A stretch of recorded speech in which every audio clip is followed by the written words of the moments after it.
Buenos días, gracias por acompañarnos. Mi nombre es Francisco Rodríguez Leal.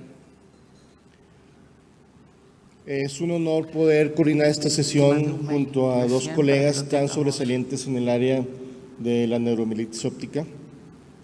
Vamos a tener una sesión que yo espero que sea muy útil para todos nosotros, seguramente lo será, y espero que sea muy didáctica y que se preste para resolver algunas dudas de nuestra práctica diaria. El día de hoy me acompañan dos colegas, la doctora Nayeli Sánchez Rosales, neuróloga, coordinadora actualmente de la Clínica de Enfermedades Desmielinizantes del Centro Médico Nacional de Occidente. Es médico adscrito del Servicio de Neurología CMN de Occidente, IMSS. Es profesor adjunto de la especialidad de Neurología de Adultos del Centro Médico Nacional de Occidente. Miembro del Sistema Nacional de Investigadores, nivel candidato desde enero del 2024 y actualmente funge como miembro de la mesa directiva de MECSTRIMS, de la mesa actual.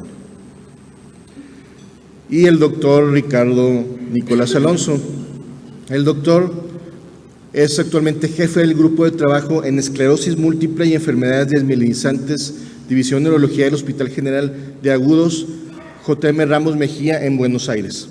Es miembro del Comité Científico del ACTRIMS, es miembro de The Gary Jackson Charitable Foundation, es exmiembro del Comité Ejecutivo del ACTRIMS, tiene una maestría en efectividad en investigación clínica y neuroinmunología y es subdirector de la carrera de neurología en la UBA.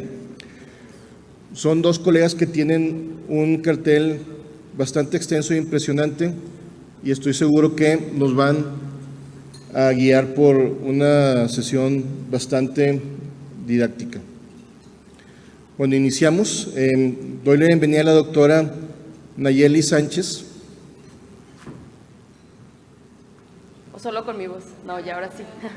Buenos días, agradezco la presencia de todos los madrugadores para tomar un rico desayuno y escuchar esta charla que creo yo que es bastante interesante porque se basa en lo que vemos en el día a día, en la vida real, ¿no? A veces es diferente lo que leemos en los artículos, en los libros, a que realmente te enfrentes a un caso y a un paciente y que los pacientes no se leen el último artículo y se presentan de formas caprichosas en escenarios distintos a los que son publicados en los artículos científicos en diferentes poblaciones.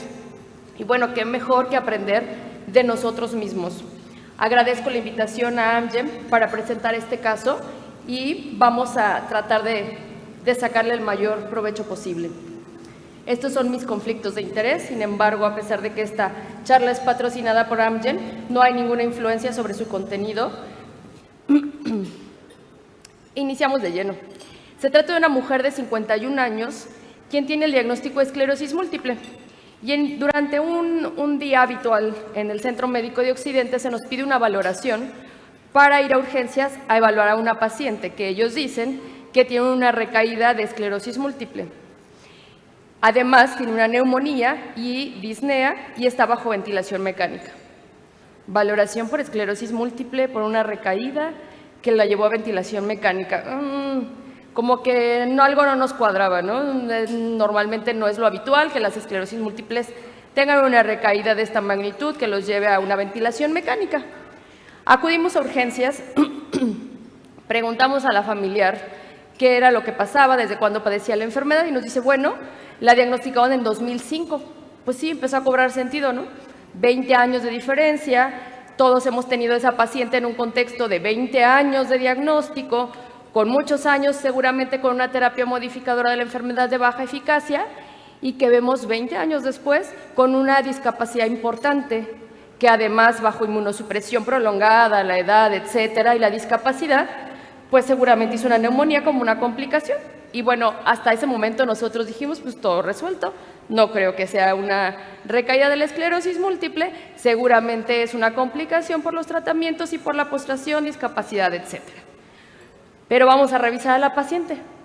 Y entonces interrogamos más a fondo y la familia nos dice, pues es que, o sea, sí, ella ya tenía mucha debilidad en las piernas, pero sí que empeoró hace unas semanas esa debilidad, lo poco que tenía de fuerza lo perdió.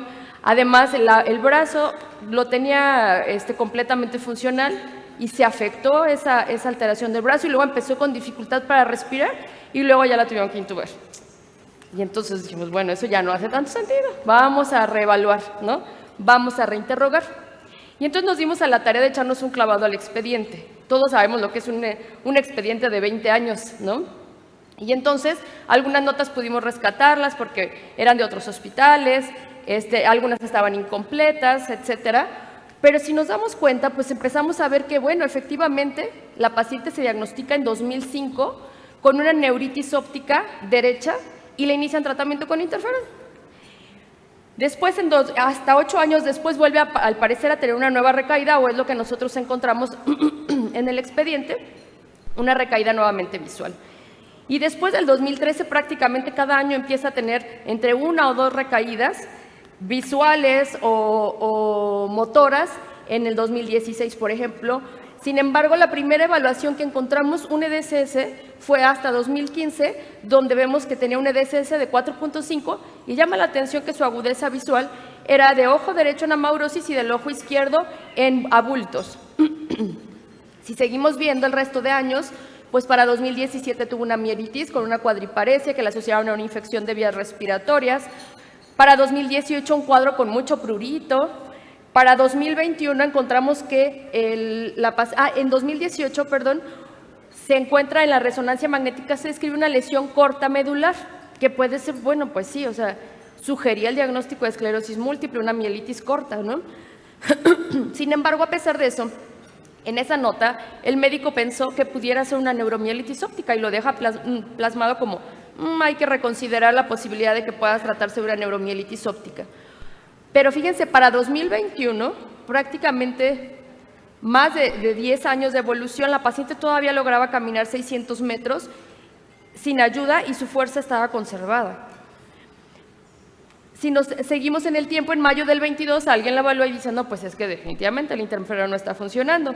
Y todos los que hemos trabajado en institución sabemos cómo ha ido evolucionando el proceso en el que nos permitan utilizar terapias de baja eficacia y luego intermedia y que a fuerzas tienes que ir migrándolos, que afortunadamente esto ya se ha ido cambiando con el tiempo. Sin embargo, la paciente es cambiada a dimetilfumarato en 2022 y para 2023 la paciente, cabe mencionar que tenía malos apegos a los manejos, se desaparecía por años y también eso tiene que ver con que haya notas cada 2, 3 años en el expediente. Se va a Estados Unidos y al parecer allá tiene una mielitis extensa que la lleva hasta un EDSS de 8. Y de noviembre del 23 es vista en institución nuevamente en consulta hasta julio del 2024, donde ya nos cuenta de la mielitis previa y seguía con un EDSS de 8.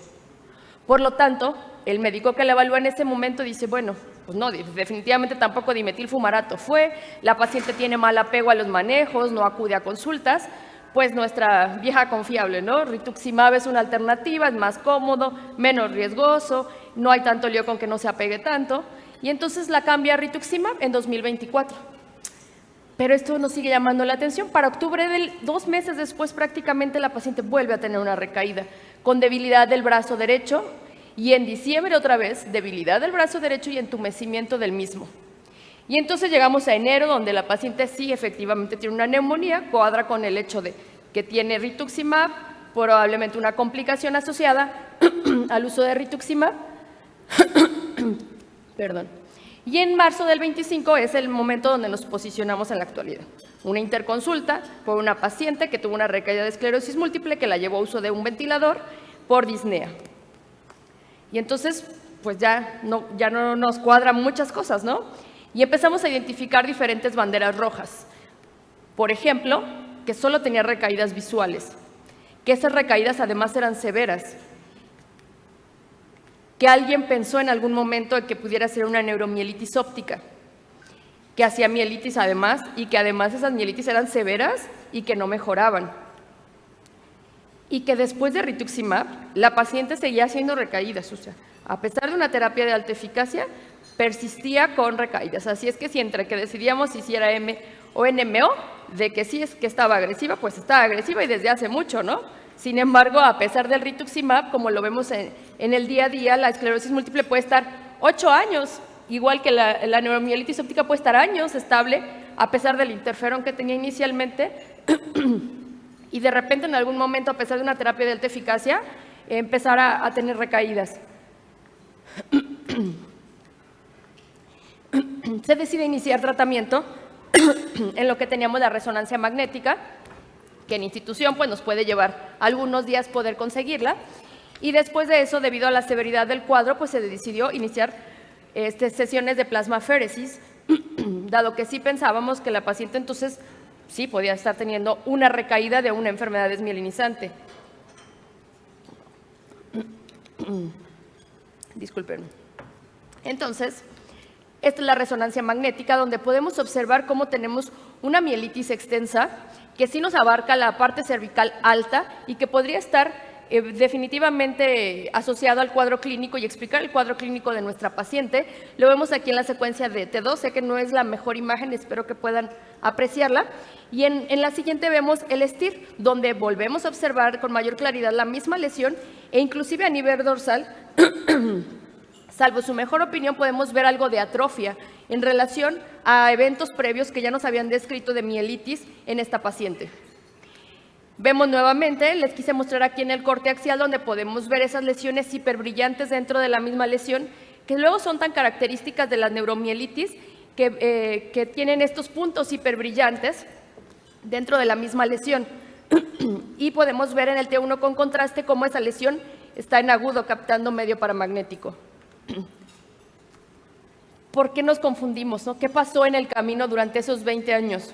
Bueno, probablemente pudo haber estado asociado a estas lesiones periventriculares que, si somos estrictos, nos podemos dar cuenta que son subcorticales, no son yuxtacorticales, y que además estas que pudieran a lo mejor hacernos o confundirnos con que son periventriculares, pues realmente vemos toda una hiperintensidad que sigue el área periventricular.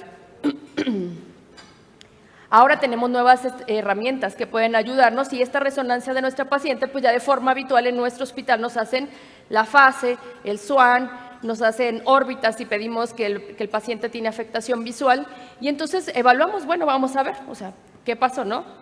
En la secuencia de fase no encontramos ningún anillo paramagnético ni signo de la vena central, y eso puede ser una herramienta que hoy en día nos puede ayudar de forma temprana a distinguir entre una esclerosis múltiple y una neuromielitis óptica.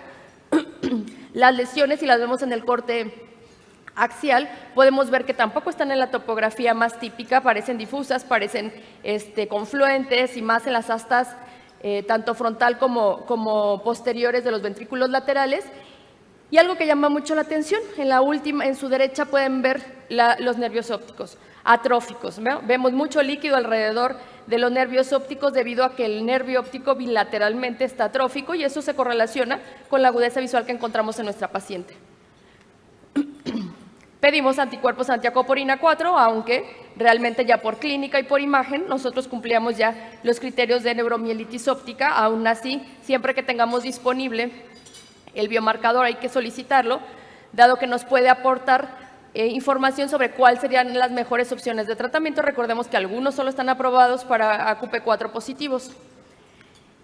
Y si nos queremos regresar como cuando en el hospital levantamos un evento centinela, ¿no? Hubo algo que a lo mejor no se hizo de la forma que debiese ser, y levantamos un evento centinela, y luego todo el mundo se siente angustiado porque creen que se trata de señalar a alguien. Y no, realmente el objetivo de los eventos centinela y el objetivo de analizar este caso fue ver qué cosa pasó o qué cosas pasaron durante 20 años que pueden ayudarnos a que no se repitan, que podemos cambiar y que esté en nuestras manos. Y entonces, a veces señalar es muy sencillo, pero realmente si nos posicionamos en el tiempo, en cómo van ocurriendo los eventos y en qué momento de la información disponible estábamos, pues las cosas pudieran cambiar. Por ejemplo, la paciente se diagnosticó en 2005, pero recordemos que el biomarcador empezó a estar disponible en 2004 aproximadamente. O sea, prácticamente iba iniciando la neuromielitis óptica, y recordemos que antes de esta fecha pues se consideraban enfermedades, la misma enfermedad, solo una variante agresiva. Para 2015, los criterios de diagnóstico requerían el biomarcador, o sea, antes de esa fecha el biomarcador específicamente que no teníamos disponible, o que tuviera los dos eventos, y nada más habíamos tenido inicialmente puras neuritis ópticas. Y bueno, hasta 2019 hay un primer tratamiento aprobado específico para la enfermedad. Eso es en cuanto a los factores históricos del conocimiento. Pero ¿qué hay en cuanto a los factores administrativos? Si bien nuestro presidente dice que nuestro sistema de salud funciona igual que el de Dinamarca y que tenemos los mismos resultados, nosotros encontramos algunas cosas que no concuerdan tanto con su opinión.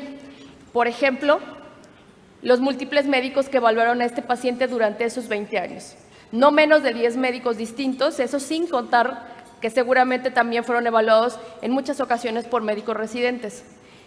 ¿Eso en qué termina? Y nadie que trabaja en institución me dejará mentir que es una rotación constante de médicos en los sistemas públicos, porque muchos médicos ya no quieren trabajar en institución, llegan, se mueven, y entonces eso hace que evalúen a los pacientes tal vez una sola vez, y entonces no puedas ver todo el panorama de cómo viene el paciente como antes se hacía, ¿no? Es mi paciente por 20 años, y entonces conozco perfectamente su evolución. Ese pudo haber sido un factor que influyera. Otro, los tiempos en la consulta. Con nuestros tiempos de 15 minutos por consulta en un hospital de consulta neurológica, pues definitivamente no habrá tiempo que nos dé el evaluar las resonancias previas, interrogar sobre todos los eventos que ha tenido el paciente durante 20 años, y ese pudo haber sido otro factor. Las subsecuencias prolongadas, veíamos que la paciente tenía una recaída, pero a consulta pues podía asistir hasta 7 meses después, ¿no?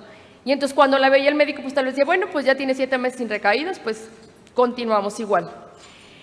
Y la disponibilidad de los anticuerpos antiacuaporina 4, que si bien inclusive en nuestro hospital, siendo un tercer nivel en México, apenas hace un año tenemos disponible dentro del hospital poder realizar este estudio, y no es con la mejor técnica disponible.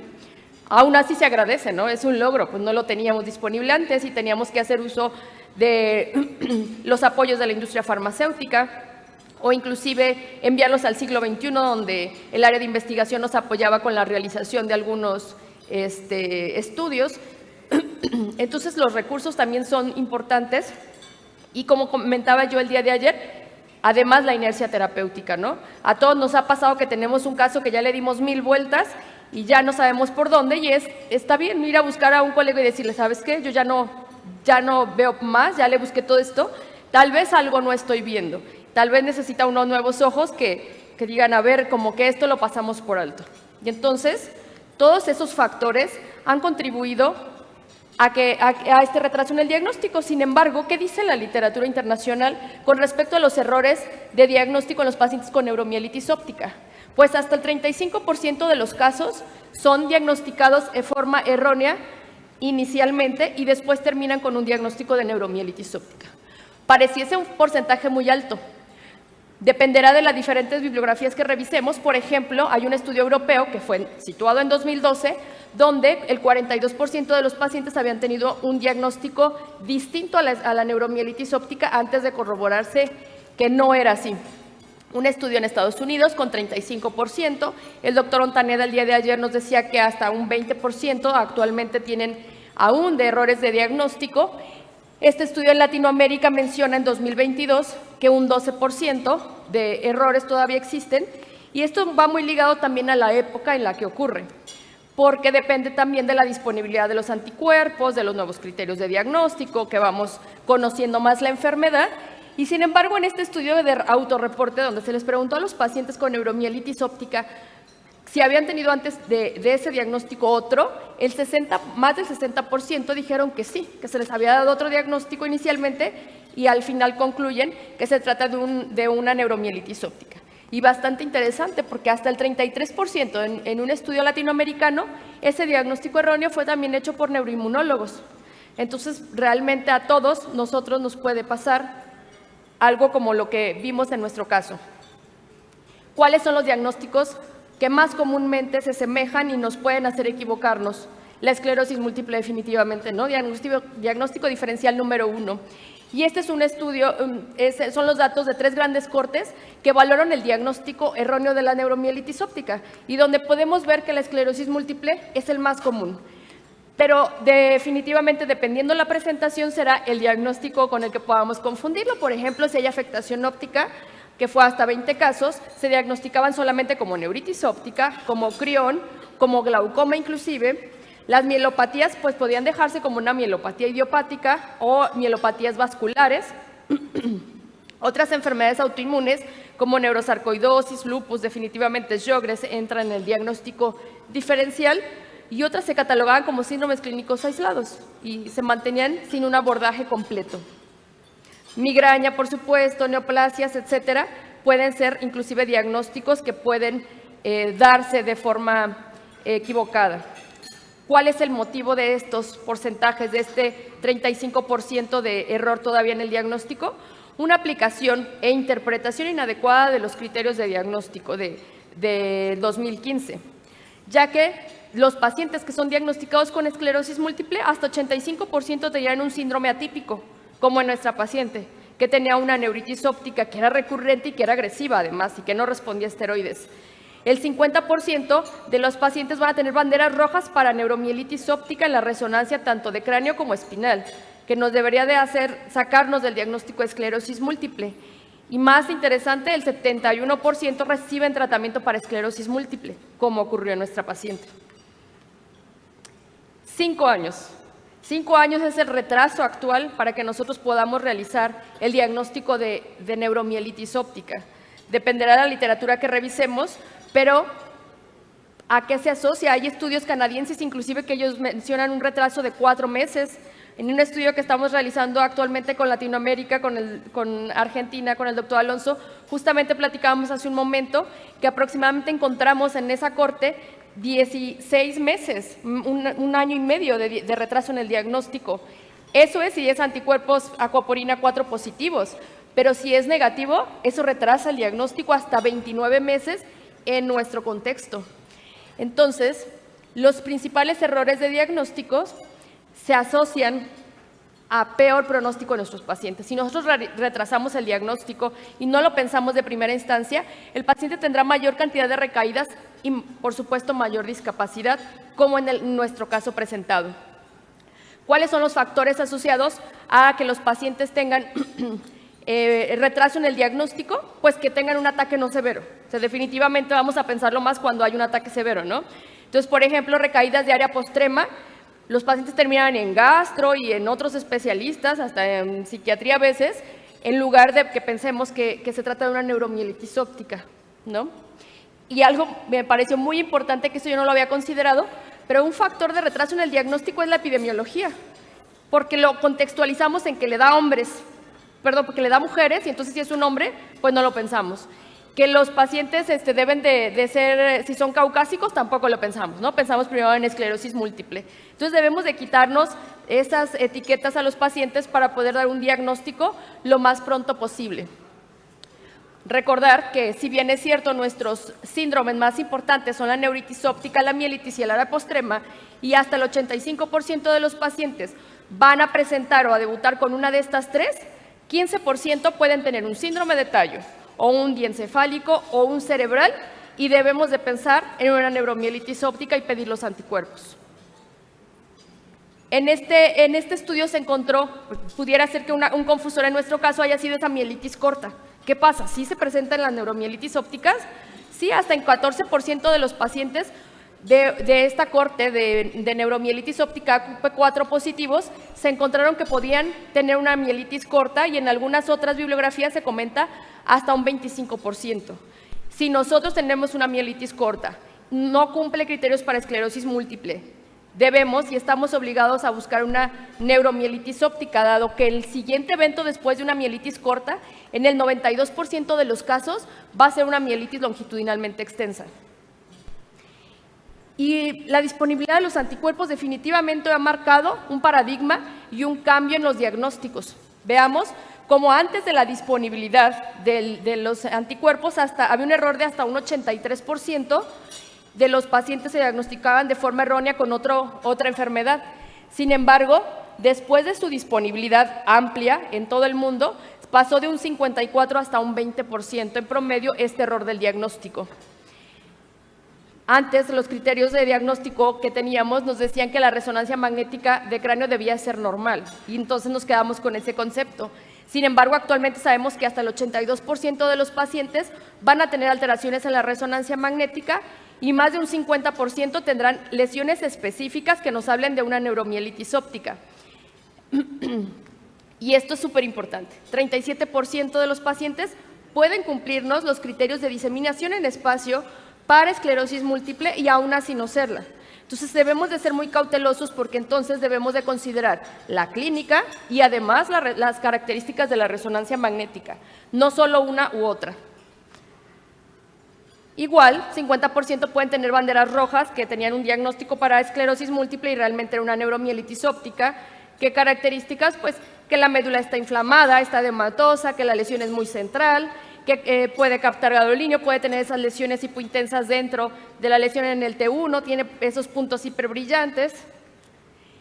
Y bueno, evaluar la clínica. Siempre la historia y la clínica es nuestro aliado más importante y después las herramientas.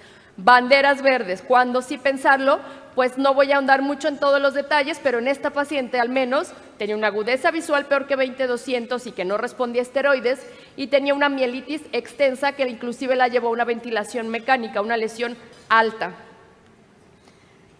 Banderas rojas, todas estas, ¿no? Para pensar en neuromielitis y entonces pensar en otro diagnóstico. ¿Cuáles son? Pues que hubiera tenido una neuritis óptica de leve a moderada. En este contexto, sí, mejor pensaríamos en una esclerosis múltiple, dolor ocular, que hubiera un escotoma central, edema grave, que nos haría pensar probablemente en una enfermedad asociada a MOC.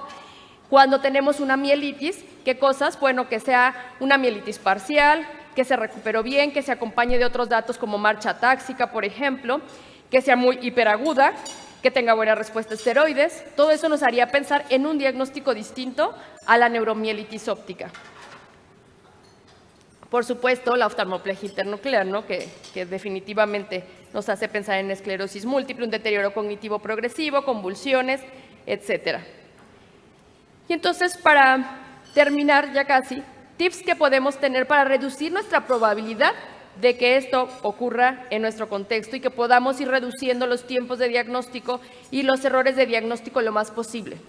Siempre, ¿no? Historia clínica, me decían mis maestros, tú en la historia clínica tienes el 80% de los diagnósticos. Volver a evaluar los eventos previos, cómo fueron, qué tan severos. Y si bien es cierto que a veces puede ser súper complicado sacarle la información a los pacientes y reinterrogas de una forma y de otra y no obtienes una información distinta, siempre volver a reevaluar. Ver las banderas rojas, preguntar por área postrema, que a veces no lo preguntamos y el paciente ni idea de que tiene que ver con lo neurológico, entonces si no lo preguntamos intencionadamente no nos lo va a decir. La severidad de las recaídas, si hay respuesta a los esteroides o no responden. Hoy en día podemos tener estudios de apoyo, la resonancia magnética buscando las características de neuromielitis óptica, el uso de la OCT, el uso de secuencias de resonancia como la FASE, el DIR, por ejemplo, el STIR, para poder ver lesiones que nos ayuden a diferenciarlos de la esclerosis múltiple, los biomarcadores, como los AQP4. Esto me pareció fundamental en este caso. Reevaluar el diagnóstico preexistente en pacientes que vemos por primera vez. Siempre reevaluarlo sin no irnos con esa inercia terapéutica de que alguien más, tal vez alguien con más experiencia que yo, dijo que tenía ese diagnóstico y todos nos vamos de largo, ¿no? Eso sí me parece que es fundamental. Las lesiones cerebrales en la resonancia sugestivas de esclerosis múltiple pues no nos van a descartar el diagnóstico de neuromielitis óptica. Siempre considerarlo ante al menos un síndrome core, hay que considerar el diagnóstico y poder testear al paciente, sobre todo si la resonancia de cráneo es normal. Siempre tratar de evaluar los anticuerpos antiacuaporina 4 y MOC durante una recaída y antes de recibir esteroides o plasmaféresis, porque nos da mayor probabilidad de que se negativicen. Y recordemos que el que esté negativo no nos excluye el diagnóstico. Ante una sospecha importante hay que repetir los anticuerpos de 3 a 6 meses posteriores. Y bueno, este compromiso es nuestro, de la comunidad médica científica que nos dedicamos al estudio de estas enfermedades. Es nuestro trabajo reducir este 35% de errores de diagnóstico y este retraso de 5 años o en nuestro contexto que encontramos de año y medio y que cada vez sea más rápido que lo pensemos y lo diagnostiquemos porque finalmente repercute definitivamente en la calidad de vida de nuestros pacientes y en su discapacidad. Y pues es todo por mi parte. Muchas gracias.